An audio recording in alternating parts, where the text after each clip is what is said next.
বিষয় হচ্ছে দ্বীনি শিক্ষার গুরুত্ব।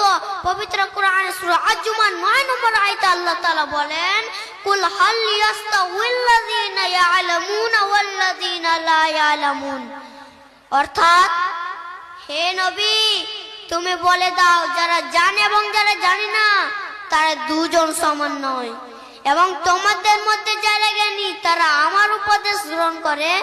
রাসূলুল্লাহ সাল্লাল্লাহু আলাইহি ওয়াসাল্লাম হাদিসের মধ্যে বলেছেন, জামে তিরমিজি 2682 নম্বর হাদিসে, যারা দ্বীনি শিক্ষা অর্জন করার জন্য বাড়ি থেকে বের হয়, আল্লাহ তাআলা তার চলার পথকে সহজ করে দেন এবং সে জান্নাতের পথে চলতে থাকে।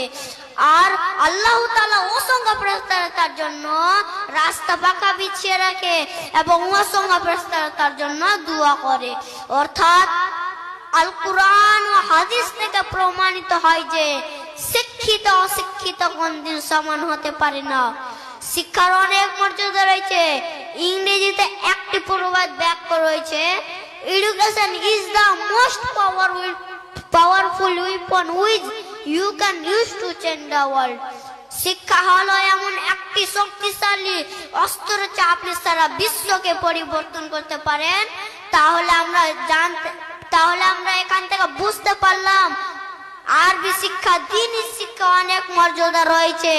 যেমন আকাশের মধ্যে লক্ষ লক্ষ তারার মাঝে একটি মাত্র চাঁদের মর্যাদা আছে।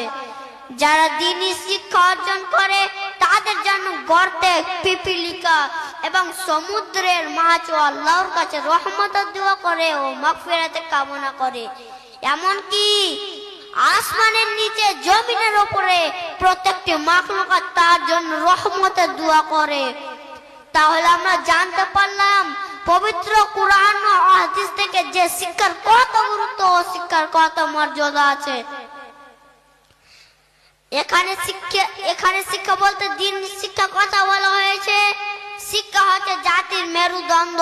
তবে হ্যাঁ, দ্বীনি শিক্ষা একমাত্র জাতির কল্যাণ নিয়ে আসতে পারে।